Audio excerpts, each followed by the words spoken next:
Hey, what's up? Welcome back to the MindShare Podcast. So, this market isn't being really friendly to people in this industry right now. We went from really good times to wow, kind of the complete opposite. Competition continues to grow, yet opportunities, attention, and deals all seem to continue to shrink. And straight up, I think there's a lot of people, a whole lot of people that are struggling with a lot of stuff right now. Not just how to survive in this market, but how to actually stand out in it. Because again, we know that a lot of people have the same access to the technology and the social media platforms and all the AI and the marketing ideas. Yet somehow, with all those differences, people are still blending in. And when that happens, the business becomes reactive. People begin to lose confidence. They stop trusting their instincts. They start chasing bright, shiny objects instead of leading. And I continue to try to get this message across so that every single person that's tuned in right now can win in any market. And I keep telling you that your focus on a daily basis needs to be about progress over results. The small little actions that you take every single day, the consistency versus the perfection. Because if you're looking for perfection, you are simply procrastinating. And think about time. Sometimes, even just the planning without doing, it's a win. Now, if you're on the ball 90% of the time, it is still a hell of a lot better than, 50% or not at all. But the key is about finding the wins, leveraging them, and building momentum from there. This is episode number 387. So she spent almost 15 years at one of the most recognized brands on the planet, Adidas. She built the Adidas golf business. She rebuilt Adidas retail. She's led through major change, built high-performing teams, and helped Adidas transform into an even bigger, stronger, more recognized brand. Now, here's what I really love. She's taken all of that big brand experience, and now she's using it to help leaders and business owners like us show up, speak up, and stand out. And she is on a mission to help you strengthen your confidence, get clear on your vision, and actually stay consistent long enough to make it all happen. She's done this in boardrooms. She's done it on stages. She's done it on her own podcast. She's done it at our MindShare Mastermind. And well, she's here to do it with us again today. And it's not just survive, but it's to live, to win, and to do it all, not just in life, but in business as well. Now, I want you to ask yourself, just before we get started, where your biggest challenges are, where you're struggling, and if you're standing still in one spot of comfort or constantly looking for ways to expand your business. Joining me on this episode of the MindShare Podcast is former Vice President at Adidas, Lesley Hawkins. Lesley, hello. Welcome to the MindShare Podcast. Thank you. It's so wonderful to be here and always great to have a conversation with you. We could talk for days. We're going to try today to keep this on time. Ladies and gentlemen, tune in. We'll be only about 5 hours for your listening pleasure. Exactly. No? How are you doing? I'm great. It's wonderful here in Toronto. The sun is finally shining. I think spring is officially here. And yeah, business is on the up and up. You say about this sun shining thing, and I know it's like that random conversation that people make about the weather, but seriously, we need to have a conversation about the weather because it has been way too cold, way too dark, way too everything for too long. This weather should have been here like weeks ago, but anyhow, I digress. I know. And it actually feeds into how everybody feels about business, how they feel about the economy, how they feel about the political landscape. When it's gray for 8 months, it's a drain. It's a lot. It really, we had a long, cold winter. I don't remember having that much snow in a long time. And to think how long it took for spring and summer to kick in. But we are here, and you are absolutely right, is that a lot of folks that'll impact. It'll impact what's going on. And we've got a lot of people being impacted at this very moment, from business owners to individual salespeople to homeowners, regular people, people going and working every single day. Yes. So there's a lot going on there, but I figure we're gonna help solve some of that today. We're gonna try. Well, Give some tidbits. How about that? look, you've played at the top of the brand game with Adidas. And I mean, like, I don't have to say it to anybody. Everybody knows it. But like when we talk about like one of the biggest brands on the entire planet, Mm, right? Competing with giants like, yes. like Nike. Yeah. And, talk about having a competitor. Yes. Um, in the world of real estate, in the world of sales, we are all competing for really the same audience, maybe the same Mm, listing, the same buyers, the same deals. And a lot of agents, I have found, and we teach courses on this stuff as well, but a lot of people think that branding means logos, it means colors, some social mm, media templates, or having a social media account. Adidas obviously plays the game, at a very, very different level. And I guess the first question here is like, when you look at personal branding, mhm. in real estate right now, and we're going to go there specifically because when we think Sure. about our audience, it's very much made up of like mortgage brokers, realtors, folks in the real estate industry. Of course, there's ancillary, audiences out there, but there's our Mhm. primary niche. When you think about that, and we think about the brand, what do you think most people misunderstand about what an actual brand really is these days? Mm. So I think you said a little bit at the beginning of people assume the brand is your logo, it's your website, it's all of those things that are front facing. I would argue that personal branding is how you actually make people feel. And particularly in real estate, but I would say in any industry, we are in the people business. And so it's all about human connection. I think more so probably in real estate, but your brand is what people are saying about you when you're not in the room. It's about when people have an idea, do they attribute it to you when they're looking for inspiration, education, insights in the market, somebody that they can intuitively trust? Are you that person? And to me, that's branding.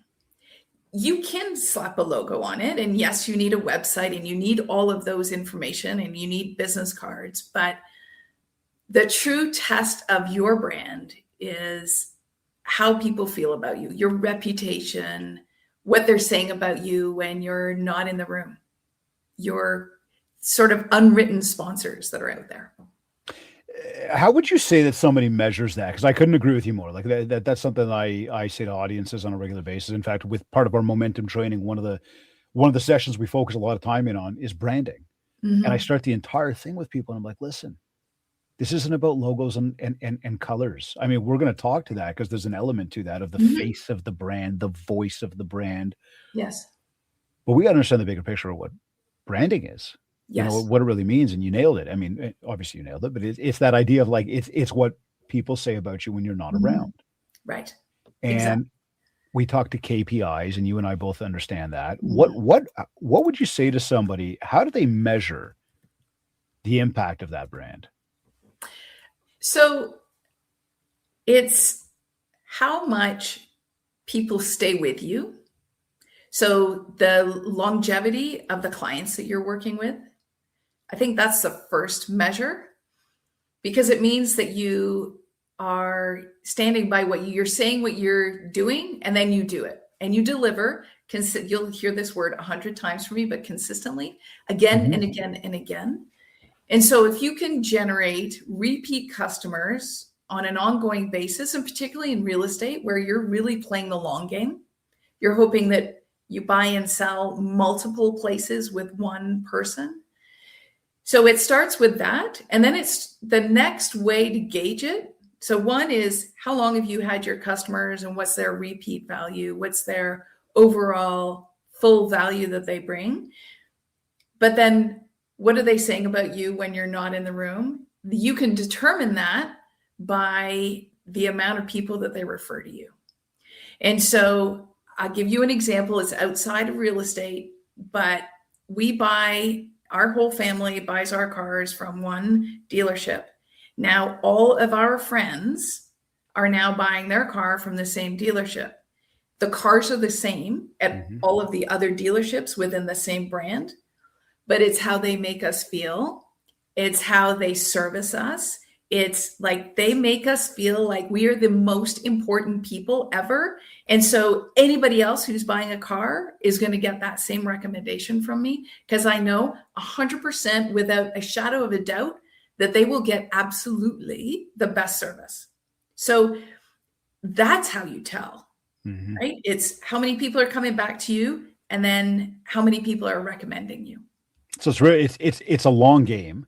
It's the long game. It's a long game. It's almost like you're not going to get something that gets a box that gets checked today necessarily. Correct. It's about the totality of what's happening. I mean, it's funny when you bring that up. I think about the car dealership. You say the exact same car. I remember going to one dealership, test driving the car, talking to the sales guy, and every answer that he had for me was no. So I went a different direction to the exact same brand. I just went to a different dealership. I found a different guy, and every answer was yes. And I'm done. And we have since bought 4 vehicles from that dealership, and I've told other people. Right. I think about my dry cleaner who barely speaks a word of English. Like we communicate through like, hi, like little like smiles and stuff. And she does a fantastic job. She's always taking care of me well. The funny thing is that it goes so far beyond, her, let's say, dry cleaning a shirt or hemming pants. It's the experience I have with her. And I know I just mentioned, like, we barely talk to each other, but the thing is, every year I bring her a calendar, over the holidays, and she loves the calendar. Well, every year she goes away, she brings me back. Like, she just brought me back the other day. She was at some wedding in Korea, I think, seeing it with family. She brought me back this gorgeous set of like spoons and chopsticks. So good. One year she brought me back like wine. And I'm thinking, what are you bringing me stuff for? You don't have to bring me anything. Right. She always wants to give me discounts. Why? Why? Not because she's just being nice. No. Because she has taken care of me so well. I've told like lineups of people to go see her, and they go in, they're like, yeah, my friend David. And right away she knows David. Yes. It puts a smile on her face. So this goes beyond the great job with the dry cleaning and the hemming of the relationship. Right. Right. And I'll tell you right now, she's amazing. Right. And so she's delivering a service, and a service that other people can do. But maybe our dry cleaners are related, because I have the same situation with mine. We don't really speak very much of the same language, but it was really hot one day, hands me a bottle of water. I was like, that's really nice. You didn't need to do that. So appreciate it. Checks all the buttons on the jacket. It's those little things that differentiate her from just somebody else who's just dry cleaning my clothes. My clothes are the same, but it's the level of importance that I feel. There it is.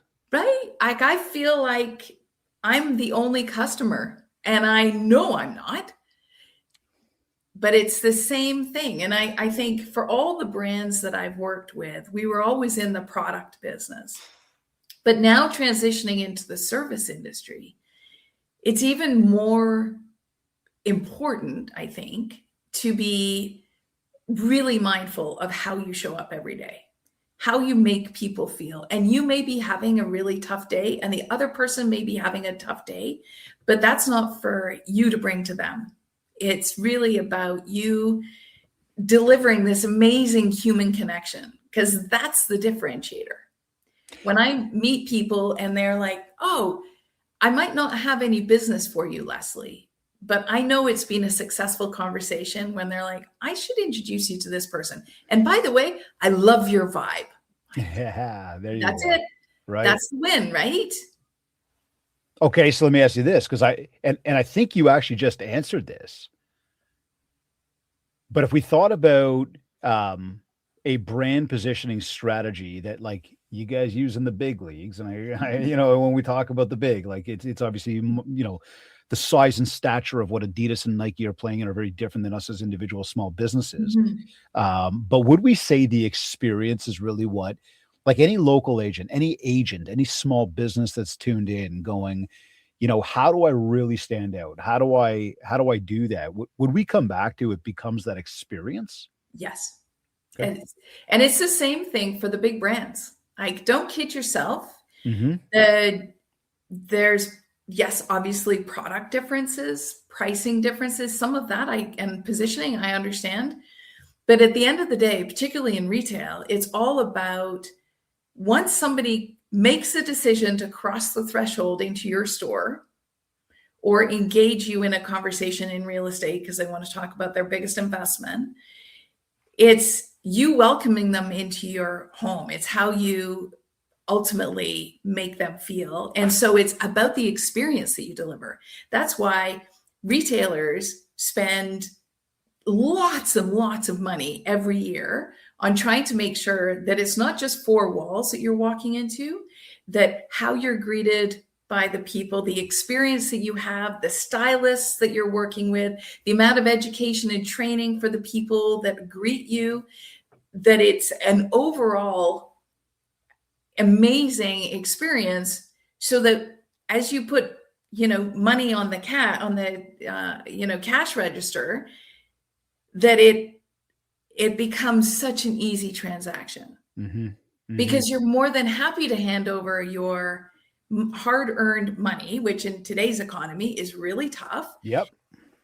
It's easier to do that when you know that the people that are serving you and the experience that you have had is worth every penny, and that they're bringing you value and that you're seen. And it sounds like so cheesy, right? I want this sense of being seen and belonging, but it is absolutely what, again and again, all the research is showing. It doesn't matter what generation you're in, this thirst for human connection is more palpable today than it's ever been.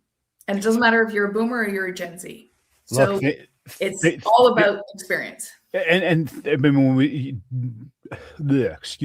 we think about the idea of social media and the way it's taken off over the past 20 years, that sense of what you just said with connection, yes, it proves the point in a big way, right? It says that's why we do it. Right now, you just use the word research, and I know you and I have had previous conversations around market research, and you have previously stated, at least I know to me, I know in your content, potentially even in the room at the mastermind that day, but how insufficient market research is a really big reason for failure.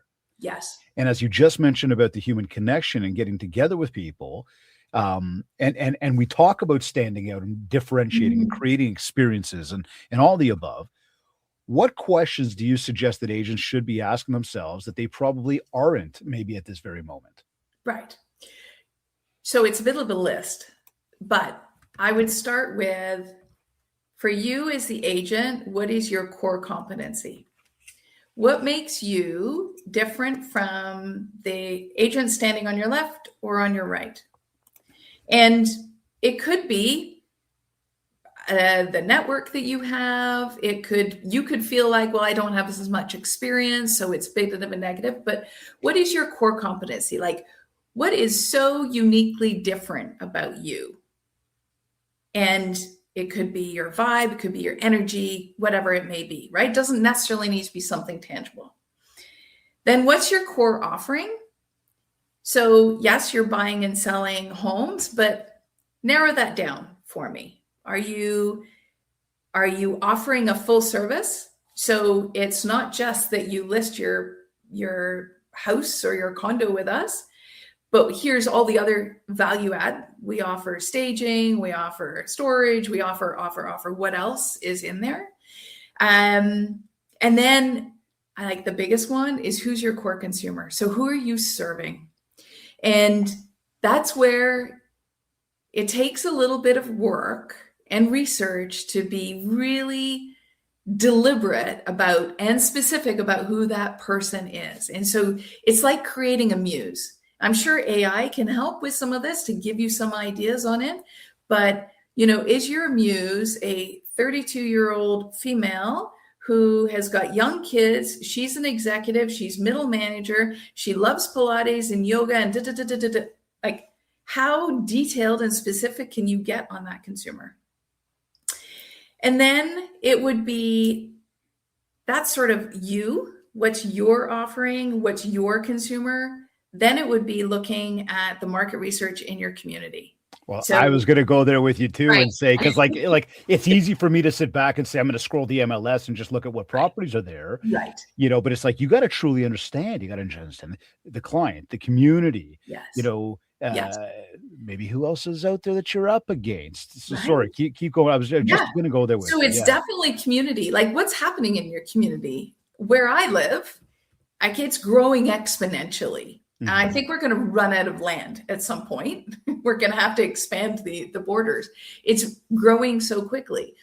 But the demographics of who's moving in, like a lot of people from this metro downtown are moving into our neighborhood. So that's changing the whole demographics. What's happening culturally in our community?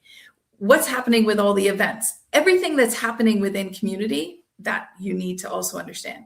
And then, yes, as you mentioned, what's your competition doing?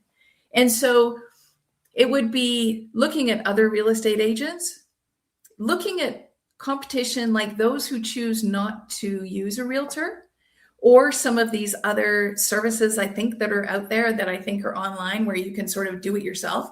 Not recommended, but not at all. At least.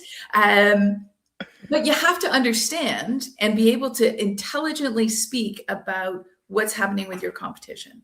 Because if somebody was to come to you and say, like, what's your core competency you're offering, who you are, all of that, what's your differentiator, you also need to know the same information for your competition. You got to know who you're up against so that you can make sure that you are really carving out your niche.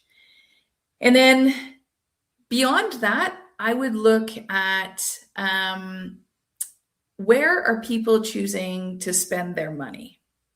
So the idea of moving or buying or selling is a lot, huge investment of time, investment of money, everything else, particularly in this market. Yep. But people's choices of when and how they're going to buy or sell their house is highly dependent on what's happening economically, politically, everything else, but also where they're choosing to spend their money. So I was, as an example, going to go into, we were going to sell our house. And then we looked at the market, we thought, well, maybe not. And I thought, you know what, all the time and the effort we were going to spend in doing all that, instead, right now, I'm going to travel. That's going to be my priority. And so part of you understanding everything, the whole ecosystem that you're working in is, what are the people that you serve, what's working for them and what's not, and what are they choosing to do or not? So you can like have back to that human connection. You can have that conversation. Huge points. And again, it's when we talk about market research, it becomes daunting, boring, whatever. But it's not. I mean, it might be daunting. It might be, I wouldn't even suggest it's boring necessarily. I think it's exciting. Yes. And I'm going to say to people, and just to get really further tactical with what you just said, so I can bring it home for our audience. As Lesley's talking about your muse, your sort of your niche, understanding your client, really figuring out who do you serve. Yes. I know most people in this industry are going to sit back and say, well, if they have a roof over their head, and quite frankly, I have said that from the stage. I'm like, listen, if they got a roof over their head, it's an opportunity. Yeah. However, to get tactical, my suggestion, my encouragement to everybody tuned in is go back to your past 12 months. Yeah. Go back to your past 36 months. Go back to your past 5 years, 60 months, and ask and look at your deals and start to find some commonalities with the people that you deal with, because you will find it. It will be there. It might be first-time home buyers. It might be the young 32-year-old woman that loves to jog, or whoever you just explained, Lesley. Like, but it might be downsizers. It might be investors. Like, look at who you've dealt with, because as much as we say right up here in the subconscious, I know who it is. Right. Do you though? Like, do you really? You might actually just identify something that never actually stood out to you until you did this little exercise. So go back to the past 12 to 60 months of business and go, who are my people? Right. You'll find a little bit more specifics. Yes. The second one here is when we talk about the community. One thing that I've been doing for years is I collect every postcard and every flyer that comes through to my mailbox from a realtor. And I, naturally being in the game, it's a little different for me, but again, to my audience, it's no different for you. My encouragement is collect every single one of those and really see who's doing what, who's offering what, who's out there, who says they're out there, but they're not really out there consistently. Right. and start to get a sense of like, who are you truly up against? Because it may seem like there's 35 different people, farming your area, putting stuff out Mhm. there, but Mhm. there's really only one or two that are totally consistent, which really means that's probably the only one or two you're actually competing against if you're also consistent. Right. So just to get tactical with that. Now, And they're also the ones that are going to have the most amount of listings, right? And so that would be part of it as well. absolutely, right? Because again, you're doing the research, and now you can figure out, Mhm. like you said, what is my value proposition? You're right. What Right. what am I going to tell people as to the why me versus why Right. somebody else? Mhm. The other thing I would say is in your suggestion to go back from 12 Yep. to 60 months is you will figure out, I think, who you attract. And we tend to attract people that are in a similar stage of life to us. Or though you may be attracting people who are coming into your neighborhood who are first-time home buyers because of what's happening within the community. But there will be a red thread, right? Yeah. As I look at the people that I do the most work with, we're all there's a real similarity to the work they do, their outlook on business and leadership, and the amount of investment they need to make in themselves, and their being willing to invest in themselves. So there's always quite a few nuggets that you can pull from it. It's just being really deliberate, as you said, in doing the research. Go do the work. Do the work. Yeah. Now, we that to me ties back into the leadership and the growth of business, and something we've talked to in the past about um, leadership when you are the brand, and a lot of agents say that they want to build teams or they want to scale their business, but when you really look behind the scenes, most of them are incredibly overwhelmed. There's a ton of stuff to do in a day, which is understandable, almost too much. We're Mhm. I don't want to say most people are very reactive, Yes. and typically speaking, operating without any structure. Right. When you hear that, what leadership gaps sort of immediately stand out to you?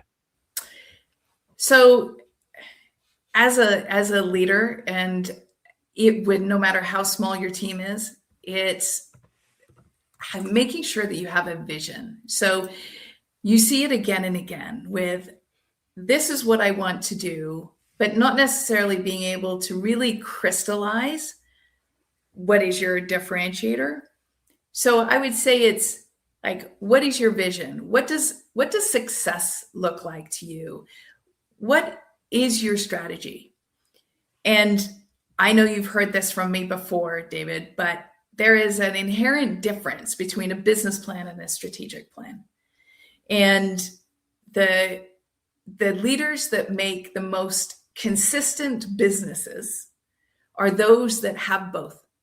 The business plan is what you need to do to go to a bank, to get investment, to say, here's some basic things that I'm doing. Here's the structure of my business. And the strategic plan is, where do I want to be in 3 years?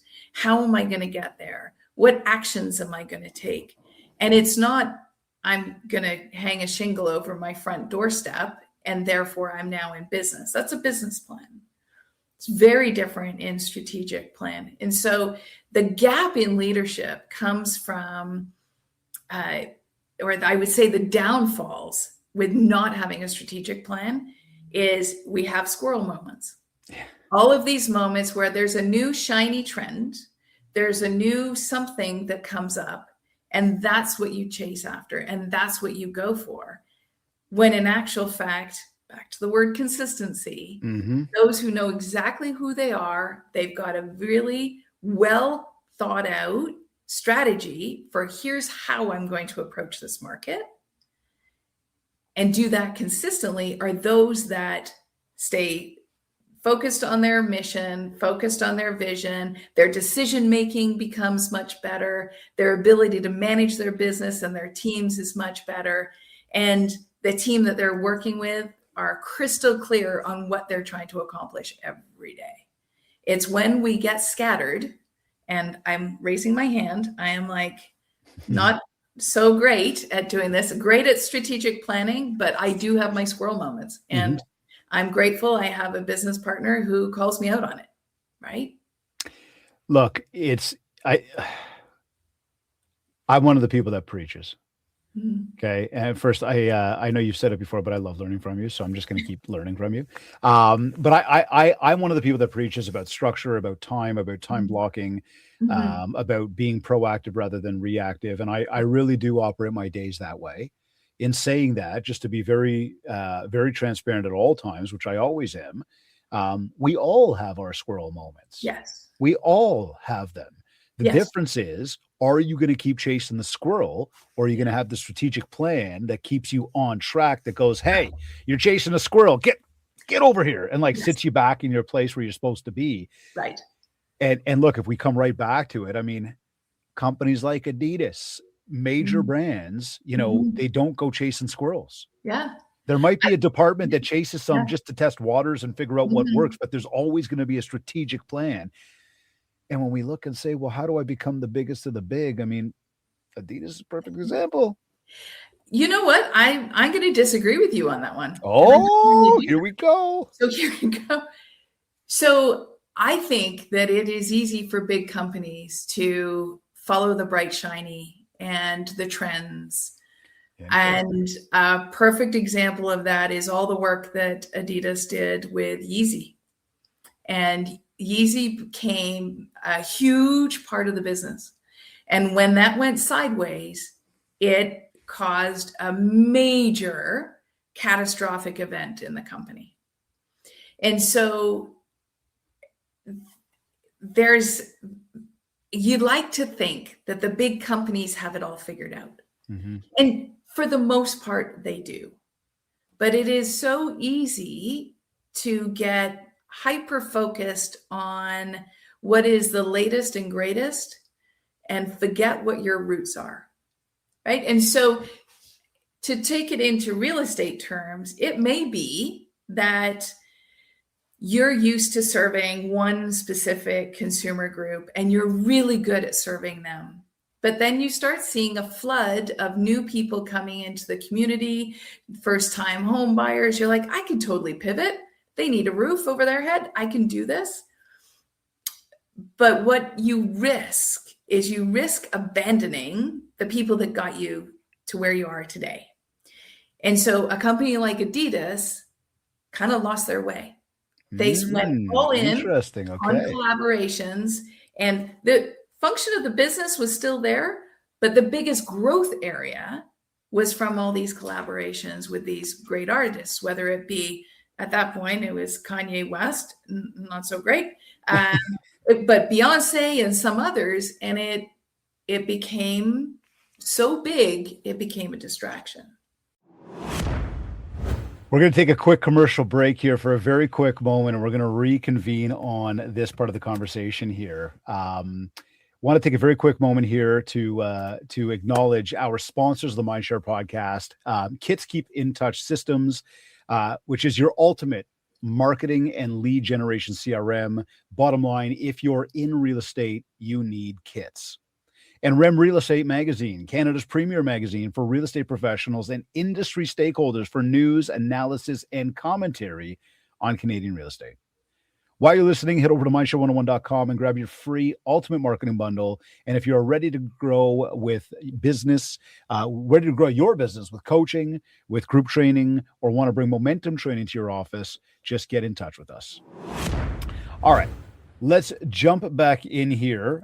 We're talking with former VP of Adidas, the one and only Lesley Hawkins, and we are going through today why so many businesses are struggling to stand out. And we were just having a conversation here about marketing, and I thought this was an opportune time to jump in and talk about marketing that is being done at the highest level. And I thought maybe we'd play off of what you just mentioned there. And I need to say hi, Joshua. Yeah, everybody's like wondering where that came from. I just noticed my son is watching us live on Instagram and said, hi, Dad. So I thought I'd say hi back. All that being said, Lesley, you were just talking about that. And when we talk about what happened with Yeezy and then sort of chasing bright, shiny objects, sometimes the squirrel, what's the number one mistake that you think that folks in the real estate industry, professionals in real estate, and again, we say the industry, mortgage brokers, real estate sales, but you own your own business. Right. What's the number one mistake they're making in their marketing right now? And what might be a quick pivot you think that you suggest that they can make? And that might be a really loaded question. That is. From a marketing perspective, it can go deep. Thanks for the softball. Yeah. My apologies. So I think one of the challenges let's start with social media. Yeah. So social media, the idea is that just keep creating content. And as long as I'm putting out content and I'm getting views and impressions, that's a win. And there's a lot of people out there that will say that's exactly what you should be doing. You should be all over LinkedIn, all over Instagram and Facebook. And it's just, you'll be top of mind as long as you just keep pumping out content. I argue that. I think it's easy to fall into that trap. But in actual fact, I think what people are looking for from social media is not more bright, shiny, things. What they're looking for is insights. And you, as a real estate professional, are going to be able to answer, or people want you to answer, like, what do I do? When is the right time to buy? When is the right time to sell? What's happening in the market? What's happening with interest rates? I mean, people expect you to be seers, right? You're sages. And so the more you can spend your time on social media talking about what you know, talking about the insights that you have into the market, that's what brings real views and real impressions. So it's not just clickbait, it's really adding value. So I think the more you can do that, I think that makes a massive difference. And it also, to go right back to the beginning, that becomes part of your brand building, right? Because if somebody's not sure what they're doing in the marketplace, you want them to think of you and think, well, you know what? I've read, listened, watched a lot of the content from this person. They seem to know what's going on. They seem to have a finger on the pulse. Okay, check. I trust them. And if you can become someone's trusted business advisor, that is the golden ticket in business, whether you're a huge brand or in a small service business. The other part of marketing, I would say, is being involved in the community, like really being involved in the community, leading conversations, being at events. And it's not just, shaking hands and kissing babies. Or slapping your face on a bus bench. Right. Yep. Can we stop doing that, please? Hey, ladies and gentlemen, by the way, she is not in the real estate industry. So everything she's saying to you right now is coming from the heart. Okay. As an onlooker to the industry. Yeah. Just an FYI. Please stop doing that. Like for the huge city buses that drive, up my road, I was like, that's a big face that just. Why, you're not just going to hire that person because they were on a bus? Yeah. Really? I don't love it. I got to be honest with you. So it's being involved in your community. Yeah. The other thing I would look at is going back to who you serve, because who you serve will dictate what kind of content is of interest to them. And so this is just top of mind because I'm going on stage next week to talk about this, but we're talking about generational gaps and how people consume information differently across the generations. And if you need to think about, based on who your target consumer is, who are they listening to? Who are they getting advice from? Are they getting advice from their friends who are all, empty nesters, or who is it?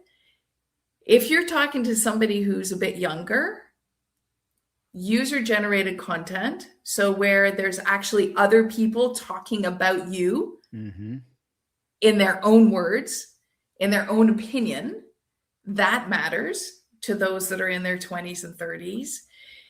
If you they basically, what we're seeing is Gen X and to a degree, millennials trust other people more than they trust brands.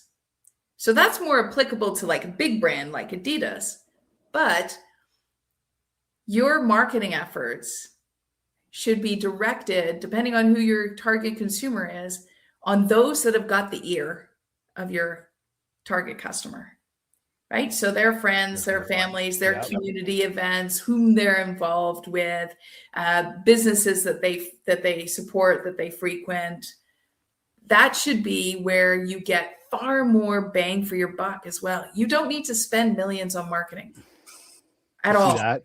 And here's the other thing, as we brought up the social and then the buses and sort of connecting back with your people. Mhm.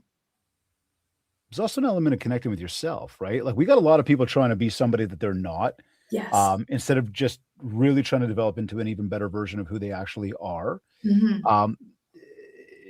Just in a quick tidbit here, like how important is authenticity when it comes to this idea of leadership, of branding, of long-term success? Right. So I will say this, that the BS meter is pretty high right now, right? Yeah, And I yeah, think it's true. and I think people are they're desperately looking for authenticity. They want these stories again and again of these, influencers who are not necessarily who they say they are. Mm-hmm. It just continues to erode confidence in the marketplace. And so, as a small business owner, your brand is you. And so,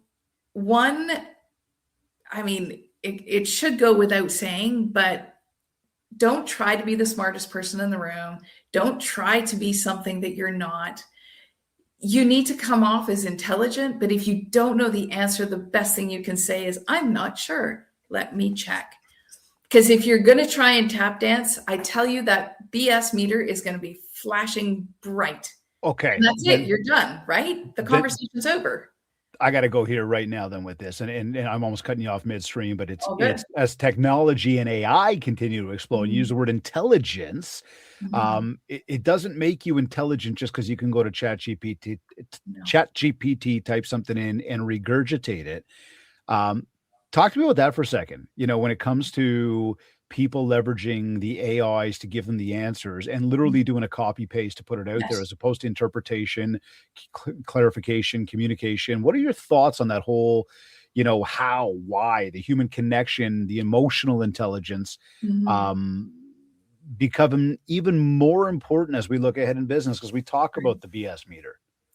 Yeah. So look, I use AI. I am a fan of AI for organizing myself, for being more efficient, and for every once in a while helping me avoid some of those squirrel moments, to be honest, right? It keeps me on track. But it is what AI doesn't have is your story. Right. And the moment that you expect AI to try and tell your story better than you is the moment you've lost the plot. And so, I spend a lot of time on social media, a lot of time on LinkedIn, and within the first line, I can tell if it's actually real or not. Right? And to me, the posts that I get the most reaction from are those that I'm telling a story from my real life. I'm being super vulnerable, and I'm being honest about, I'm still figuring things out, and that's actually okay. That level of authenticity is part of my brand, is part of who I am. That's right. And I'm actually okay standing up on stage in front of hundreds of people and saying, here's a moment I got it completely wrong, and I completely threw up on myself. And I'm sure that there's people in the audience saying, oh my gosh, look at her. Like, how brutal is that? But if I tried to say, oh, I have it all figured out, once again, BS meter starts flashing. Right? And so I think AI can help in some areas, but what it can't do is replace you and it can't replace your stories. It can't tell the stories with the same level of passion and interest and insights that you have. And you're the only one that can tell your story, and your story is different than every single other person in the universe. So own it. Look, you know what? We talk to, and I'm sure you cross this as well with your audiences and individuals that you work with. I was just with a group this morning training, and we were talking about content creation as part of, again, the series of momentum that we do, this momentum training series. One of the sessions we talk all about content. And when I ask people why don't you share? A lot of times it's fear. Yeah. Fear of being wrong. Yep. Fear of what other people are going to say. Fear of not knowing. Right. Fear of how they're going to say it. Right. And as we talked to authenticity, I mean, just moments ago, I was asking you a question, and I flubbed my words, I went blah, blah, blah, right? And some people would be like, "Oh my God, you can't do that live." I'm like, yeah, I you do can. anything live. I'm like, but one thing you can see, this guy ain't scripted. Like, it's very real. It's very authentic, which means you can actually start to believe in it more and trust it more and form an opinion about it more. You might sit back and say, it's not my cup of tea. Yeah, that's okay. That's okay too. That's totally okay too. Yeah. But we will attract those who really do feel you're their cup of tea because you are as real and genuine as possible. And again, back to this idea of intelligence. We humans have our own intelligence. Yeah. Then I, David, have my own, and Lesley, you have your own. And to you listening right now, you have your own. Yes. And that's a good thing. Right. That's what makes us unique. And that's where growth comes from. That's where, again, and I'm with you. I am not sitting here trying to advocate stop using ChatGPT or AI or anything else. Right. I'm not. I think there can be some fantastic uses for this stuff. What we are collectively saying, though, you want to stand out. Yes. And repeating and regurgitating something that you don't know enough about. Correct. Just because you found it online, you're just going to fall into the same loop as everybody else. Because again, you, right. Lesley, you said it, and I know a lot of others can read that first line. You can be right away, I know you didn't write this. You didn't write I could tell. Yeah, right. Now, and I think it's all about, like, we've got our own experiences. And I get it. Online, it's really scary, right? The moment you're vulnerable, you speak up and you think, oh, what if somebody says something bad about me? What if they misinterpret what I say? What if they disagree with me? My answer is, so what? They heard you. What's the worst that can happen? That's right. They disagree with you. But that one person doesn't define you. It doesn't mean that you don't stop sharing. It means that you need to probably review how you view criticism, because I'm going to guess that one negative is probably overshadowed by 50, 60, 100 really positive. But as humans, we go right back to, I wasn't perfect. Like, in what world do we think that that's real? And yet those are the standards we hold ourselves to. So yes, it's scary being vulnerable. And there is quite a few times I've posted on LinkedIn where I've shared it with my husband. I'm like, okay, I'm going to press go. Are you sure that we're okay with posting this? He's like, it's you. It's your story. It's your vulnerability. Like, it's all good. Just do it. And inevitably, what I get is a lot of people commenting, I can't believe how vulnerable you were. I admire you for that. Wow, you're braver than I am. I'm like, it's not bravery. Just tell your story. Listen, we tell ourselves stories about what could go wrong. And we always do the what if versus the what do I know for certain. Correct. And the what do I know for certain is I know my content. I know what's going on. I know that I can handle if somebody says something that I don't agree with, and that's okay. Right. Now, as we talk about attention spans, we talk about authenticity, and we've looked and said, attention should go to the people that are your target audience. Attention should go to your community. Attention should go to your authentic self. That's from a marketing perspective. Now, if we look at a little more strategic perspective, not to say that's not strategic, but if I said to you, and we're picking your brain from like this super high level stuff today, because you got these awesome insights. But see, the listings are sitting longer. Yeah. Agents are using what we call price reductions as a solution. Yeah. And in some cases it is valid, in some it is. Mm-hmm. But if we look at that as the race to the bottom issue, Yeah. right? Something we've chatted about in the past. What else would you suggest that agents are doing before simply looking at price? Like, how would Adidas have handled something like this, where they look and go, again, my competitor just keeps dropping prices. Right. We're both selling the same running shoe ish, Yeah. but they just keep reducing price. Like, we're going to get to a point where we don't want to reduce price, or like Right. we shouldn't reduce price. How do you battle that? How would Adidas handle that? Yeah. So the race to the bottom is real, right? Yeah. If you, in retail, if you look at, November and December, every year, it's how cheap can you go? And I think it's built up the expectations with consumers that, well, I'm never going to pay full price in Q4 of any year because everything's going to be on sale. And there's incredible brands out there that don't ever go on sale. And they are real and authentic. And that's how they have built their point of differentiation. And so I think if you're a retailer or you're in real estate, pardon me,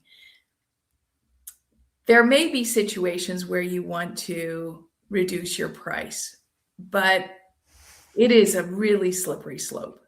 And we've learned that certainly in the brands that I've worked with, that once you start reducing your price, you can never go back. Mm-hmm. And so then you need to be that much more innovative. You need to bring in a brand new product, because you've done such a job of devaluing what you had before.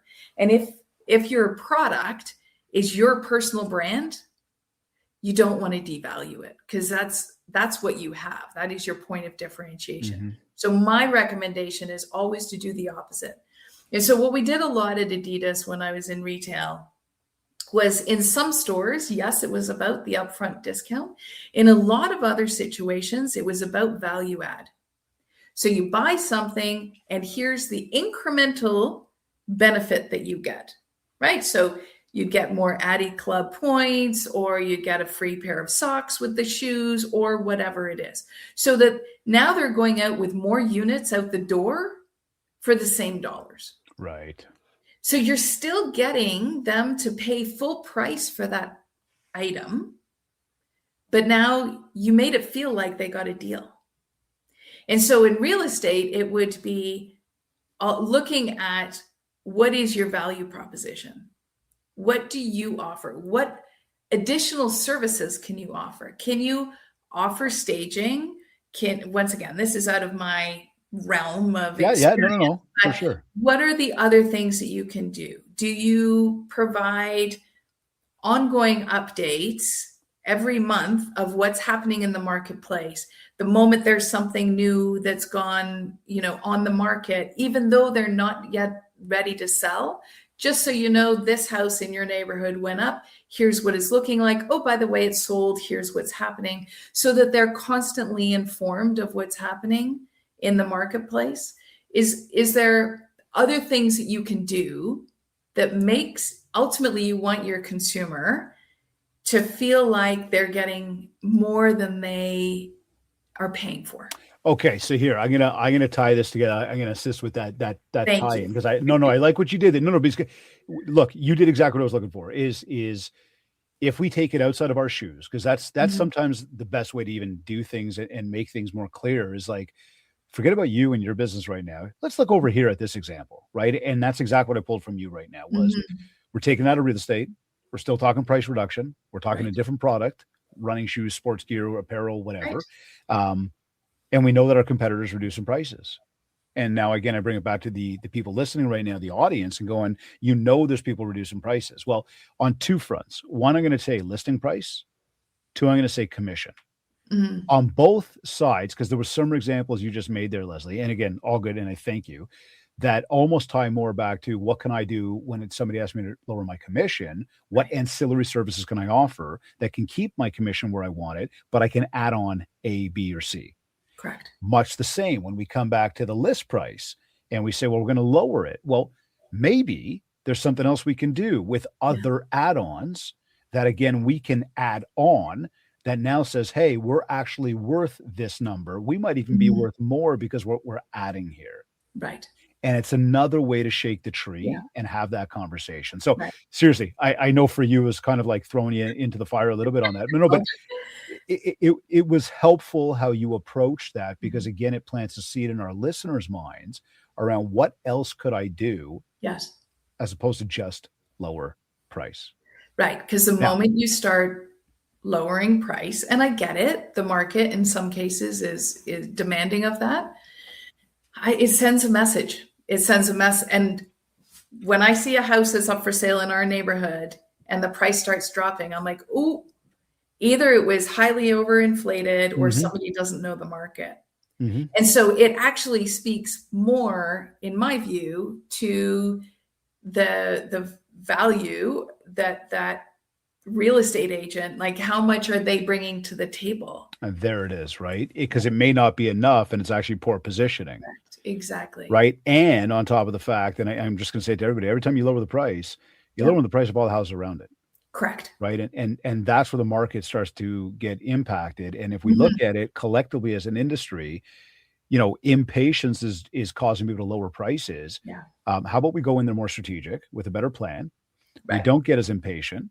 Not for anything, but and not to make this self-serving, but your commission's going to be higher on a property you didn't lower. And it's not about your commission. It's about the price for the home and what the person's getting. Yes. However, again, if the market continues to go down and people think it's bad, part of that could really be self-directed by us because we're lowering the prices on our own. Right. And it becomes, it's just this one house. Well, if everybody says it's just this one house, that becomes the market. Right. There it is. So here, we talk resilience planning. Okay. And we think about these external disruptors, like we're just talking to right now, from lowering prices, interest rate hikes. You brought up the government stuff earlier, and I don't want to go too far into government stuff right now, but new government regulations, whatever, all this stuff can flip our business upside down, inside out, overnight. When things get hard, when things get uncertain or chaotic in business, what's usually separating the people who adapt during those times, who have the right disciplines to stay grounded enough, from the people who freeze? Might need a psychologist for that one. I got confidence in you.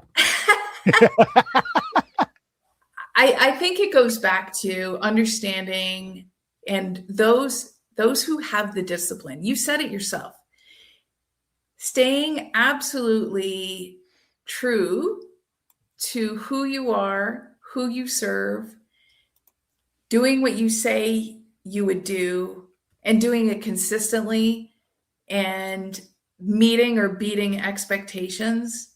I think it's about that discipline. Those that don't do as well, in my view, have been those who say, okay, well, I'm going to pivot. And they pivot again and again and again. And we've seen it in big business where business is a bit challenging. Okay, we're going to open up this new product line. We're going to introduce a new brand. We're going to introduce a sub-brand so that we can sell off our old inventory. We're going to introduce a brand that's just for Gen Zs. And as you continue to add on, all you are doing is diluting the core of your business.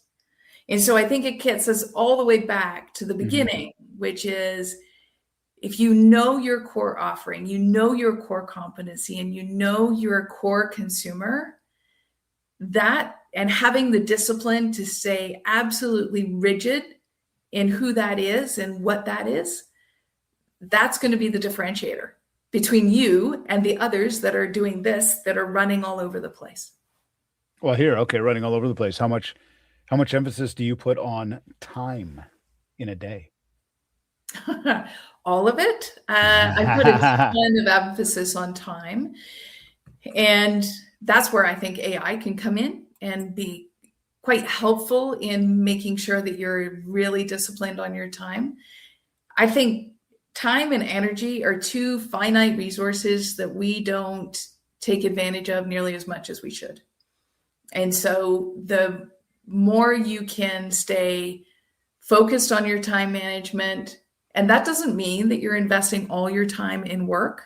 I can probably hear my husband laughing as he says that, but it's building in time. Like I build in time to go play pickleball and to go walk the dogs and do all these things, right? That's part of it, because otherwise I have no energy left. And if all you're going to do is work all the hours that you have, that's not going to be great. So it's about being really disciplined in your business and disciplined in your time and staying focused. And the more you can do that, I think the better chance you have of being one of those businesses that stands out. Okay, so if we talk to, because I know you coach leaders on confidence, clarity, consistency, as we've mentioned a few times, which of those three would you say that probably folks in the sort of entrepreneurial real estate industry struggle with most? Consistency. Okay. And I think it's consistency because the market is volatile everywhere. We're seeing major switches in generational wealth. We're seing different generations who think completely differently than we did, being a proud Gen Xer. And trends are changing quickly. They're not fads, but they're trends enough. But by the time you figure out what the trend is and you maybe adapt your business, then they're on to something else. And so I think being really disciplined and consistent in who you are, what you do, who you serve, that's the hardest part, because you'll listen to a lot of people, as an example, on social media, and they'll say, oh, well, one of the ways that you can get a lot of eyeballs and a lot of impressions is, if there's a TikTok trend, jump on the trend. Right. I was like, that's fine. But by the way, every time you're doing that, you're taking away focus from what you do. And you're actually falling into the same group of everybody else in that. Everyone else, right? Yep. And if I started making TikTok videos with me dancing to something because I'm trying to follow a trend, like the BS meter starts flashing. You're gonna lose people. Never mind, because they're gonna go, that's not the person I know. Correct. Right. Correct. Yep. Exactly. So I think that's the line that people fall into so easily, is to try and be top of mind. And therefore, to be top of mind, I need to be trendy. And so I have to follow all these things. And so being consistent is the biggest win. Okay. Now I'm going to give you this will be more of a general question, not so much to this aspect of consistency. Generally speaking, though, and we can use it as an umbrella to including consistency. What would you say to anybody who says, I can't? Who told you that you can't? What's your frame of reference? And who are you listening to? And the comment of I can't generally comes from us, comes from within. It's that little voice inside your head. But it is fed by history, by culture, by your upbringing, and by the people with whom you surround yourself.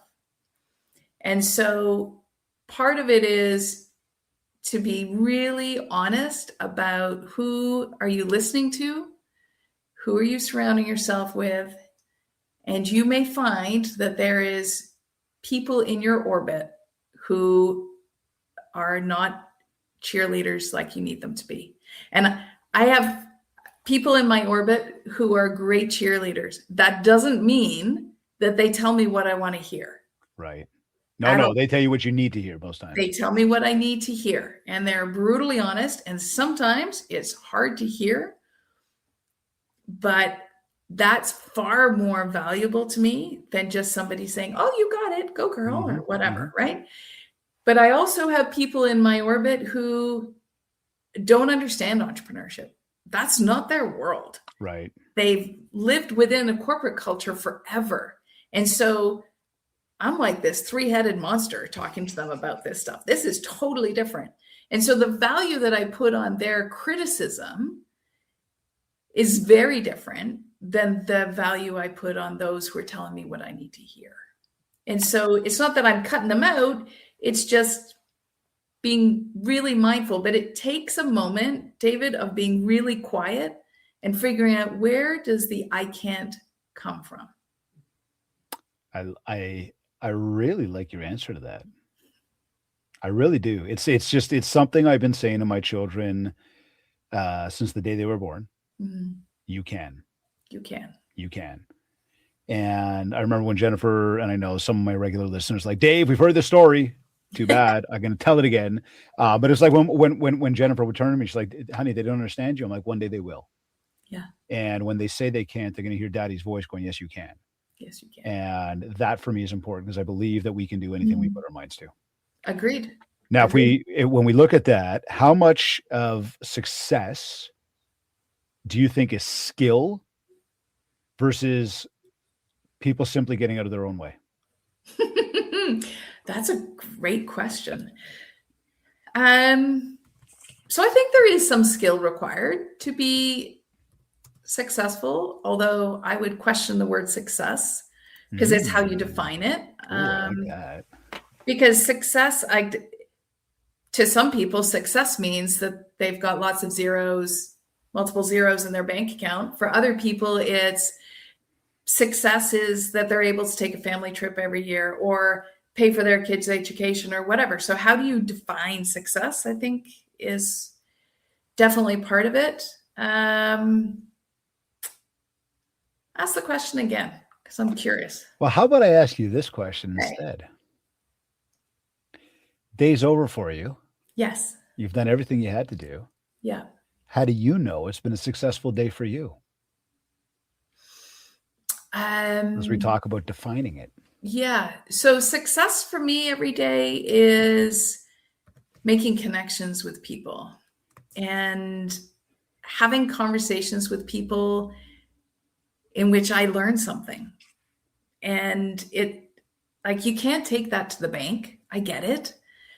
A really successful day is I get another contract signed. Okay. But those moments of connection, of having a really great, amazing conversation like we're having, that to me is success. For sure. I like that. It's interesting.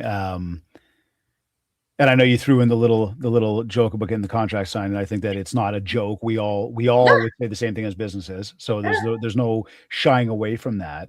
However, it was certainly not what you led with, and it's certainly what I can tell is not the genuine from the heart answer as much as it is of, did I accomplish my day? Did I make some great connections? Did I have a great conversation? Right. And ultimately that is typically from, and we like to say we get some amazing guests, including yourself on this show.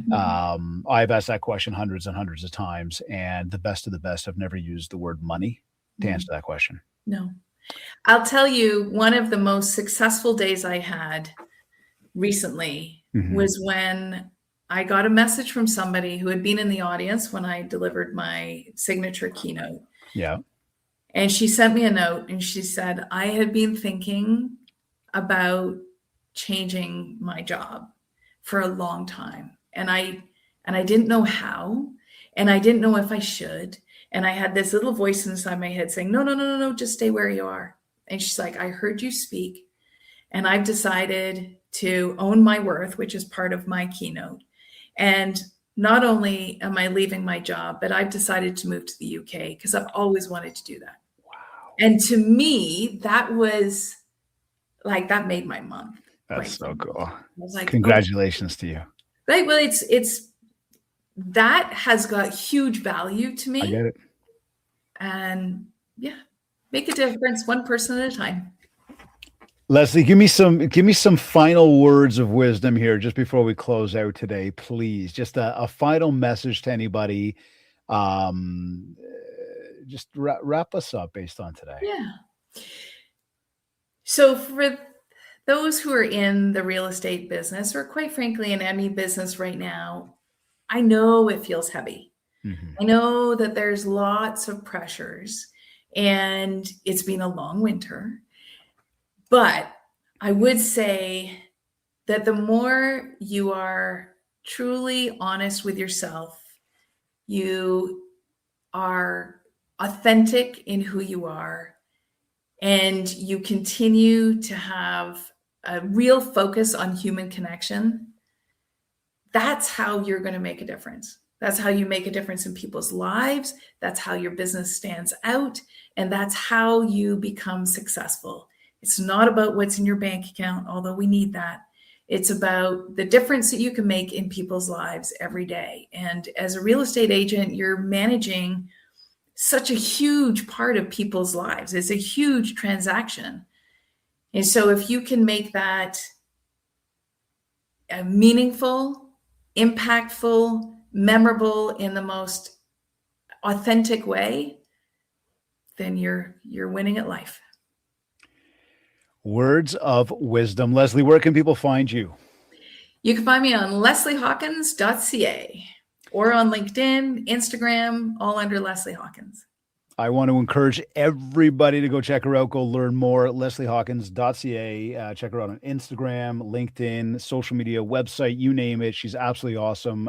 We got connected last year at a point, and I was very grateful for the connection that I had, and we got to meet in person. I know you were at our mastermind. Our audience was all over it. It was amazing, and it was very, very important to us to be able to steal a little bit more time from you to have you back today and get you out even to more of our audience. And so, a huge thank you for making the time. It's been absolutely amazing conversation, as it always is together. And I wish we had even more time because I could keep going about so many different things here. I will say though, to everybody tuned in, it is now on you to put it all into action. So Lesley, a big thank you once again for joining us today. Thank you. That was amazing. Love your time. We will talk to you shortly. Thank you. Thank you. So I think what really stood out in this conversation is that success in business today isn't just about working harder anymore. Everybody's working hard, right? Everybody has access to a lot of the same tools, the same technology, the same AI, the same platforms, but not everybody knows how to actually stand out. Not everybody knows how to be a leader under pressure, or how to communicate their value, or how to stay confident when things get hard. And that's where real separation happens between any of us and all of us. And I really love this conversation because it wasn't just about branding. It wasn't just about marketing or leadership. In theory, this was more about how people actually operate in our day to day, how we think and how we show up to things, and how we adapt to different situations, how we build trust with one another, and how we continue to grow even when things are getting uncomfortable. So, for everybody listening, don't just consume what you don't just consume this episode and then move on.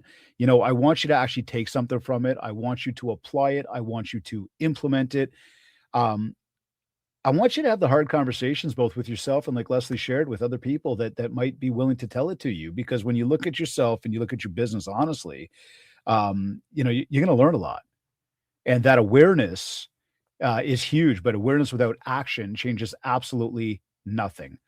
So again, and once again, a huge thank you to Lesley Hawkins, former vice president at Adidas, for joining us today.